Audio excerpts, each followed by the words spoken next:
Nandito ulit tayo sa segment natin ng bike check. I-test drive natin an initial review of this 2019 Viper Assault Road Bike. Ako nga pala si Carlo, aka The Psychologist. Gumagawa ako ng mga review ng mga bikes tulad nito. Nagko-cover din ako ng mga cycling events, locally and internationally. Kung bago ka lang sa channel ko, please consider subscribing.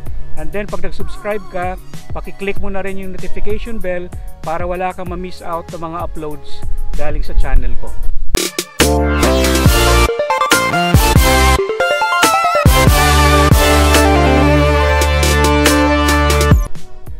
So this is the 2019 Viper Assault Road Bike. This is a budget road bike, pero naka STI na siya. So tingnan natin yung kanyang mga parts, isa-isahin natin, and then i-test drive ko rin siya para matingnan ko kung kumusta yung kanyang ride, and then I will come up with an initial review of this 2019 Assault Viper Road Bike. Ngayon, check out natin yung kanyang mga parts, isa-isahin natin. Let's start with the frame.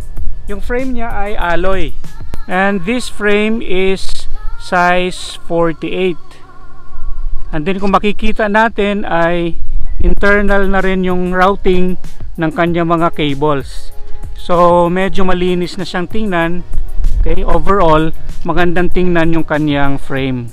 Naka STI na ito, at ang kanyang shifter at brake lever ay Shimano Tourney. Pero yung kanyang shifter lever ay isa lang, at saka brake lever hindi pa siya tulad ng mga medyo mas mataas na modelo ng Shimano STI na dalawa yung lever. Pag magbe-brake ka rito, ang gagawin mo lang ay press mo lang ito, the usual na gamit natin sa brake lever, press mo lang siya pababa para tumigil. Kung gusto mong mag-shift, no, from the smallest cog to the largest cog, or tawag natin dyan ay upshifting, ang gagawin mo lang ay i-press mo lang fully yung lever na to, okay, para lumipat yung cogs. Kung gusto mo namang mag-downshift, meaning you will go from the largest cog to the lowest cog or to the smallest cog, ito lang, i-click mo lang ito. Yan.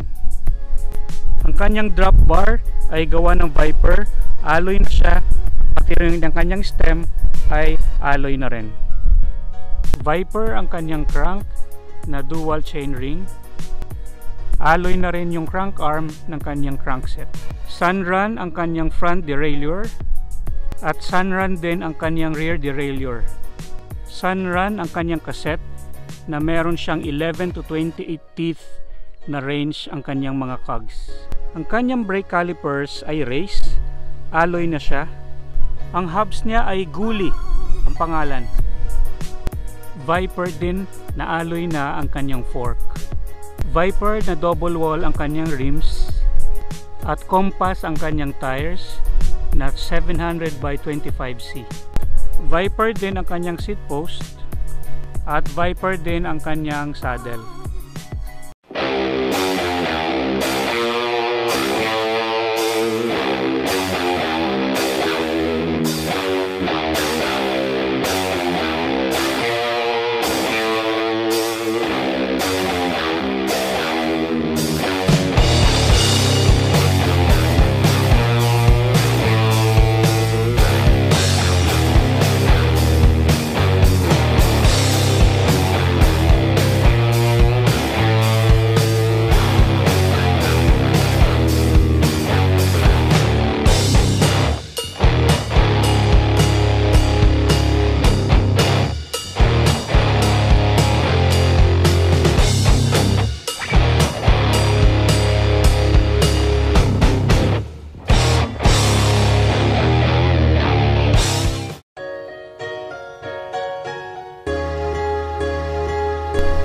Now, let's go to the initial review of this Viper Assault Road Bike. Ang gagawin ko sa review ay hatiin ko sa dalawang parts. Yung una, what I like most about this bike, at ang pangalawa, what can be improved in this bike. Let's start with the things that I like most about this road bike. No? Ano yung mga nagustuhan ko dito sa road bike na ito? Pinakauna ay ang kanyang shifter at saka brake lever ay STI na Shimano 7-speed. 7-speed lang siya na tourney, pero naka STI na siya. Kasi kung gusto mo mag-upgrade na lang later on to an 8-speed or a higher gear, kayang-kaya na kasi naka-ready na yung kanyang fork, pwede nang kabitan. I think kahit nga Shimano 105 ay kasyang-kasya na rito.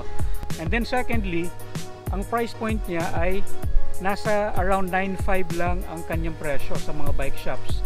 Starts at around 9.5 sa mga nakita ko so far, going up. Sulit na sa presyo na yon kasi dati-rate wala kang mabibili na road bike na naka STI na below 10,000. At 9,500 you have an alloy road bike 7-speed STI, sulit na sa presyo na 9.5. And then third, yung total weight ng bike ay nasa approximately 11 to 12 kilos lang. So magaan na siya for a road bike. Ikukumpara mo siya for example sa mga mountain bike, magaan ito, malaking diferensya ang weight niya. Kaya medyo madali siyang i-ahon. Kahit kanina nung sinakyan ko siya, hindi siya ganun kahirap i-ahon kasi nga medyo magaan naman kahit papano yung road bike na ito. And then pagdating naman sa comfort niya and handling, wala naman tayong problema. Nung sinakyan ko siya kanina, maganda yung takbo niya. Although if you will compare it again with other bikes, lalo na yung ibang nasakyan ko na bike na full carbon bikes, mas magaan syempre yung mga full carbon bikes. So pero pagdating sa comfort, pagdating sa ahon, kayang-kaya naman. So maganda yung bike na ito. Ano naman yung mga bagay na pwedeng ma-improve dito sa bike na to? Okay. Actually wala akong masyadong nakitang negative dito sa bike na to except for two. Una, yung kanyang finish, yung kanyang frame, medyo hindi ganun ka suwabe yung pagkagawa. Ayan, di ko alam kung nakikita nyo sa video, pero parang may mga umaangat, parang mga bumubula doon sa pintura niya. Yun lang naman ang mga minor na nakita kong hindi kagandahan. And then lastly, meron siyang kasamang side stand. Pero ang problema dito sa stand na kasama ay wala man lang nakalagay ng mga foam dito. So pwede siyang kumilos at magasgas yung frame. But generally, this bike is a good bike overall. If I'm going to give this a rating from a scale of 1 to 10, I'm going to give this Viper Assault Road Bike an 8, no? So maganda na siya, lalo na budget lang siya na entry level na road bike. At the price point, at the weight, at saka maganda naman ang itsura, at lalo na yung kanyang shifters at brake levers dahil STI na, yun ang nagpapalamang sa kanya kumpara sa ibang entry level road bikes na kapareho niya sa presyo. Okay, so that's it for our video today. Please like, comment and share kung nagustuhan ninyo yung ating segment dito. And then kung may mga katanungan kayo, just type in your comments below at try nating sasagutin tungkol dito sa bike na to. So hanggang sa muli, hanggang sa sunod na video, maraming salamat sa support.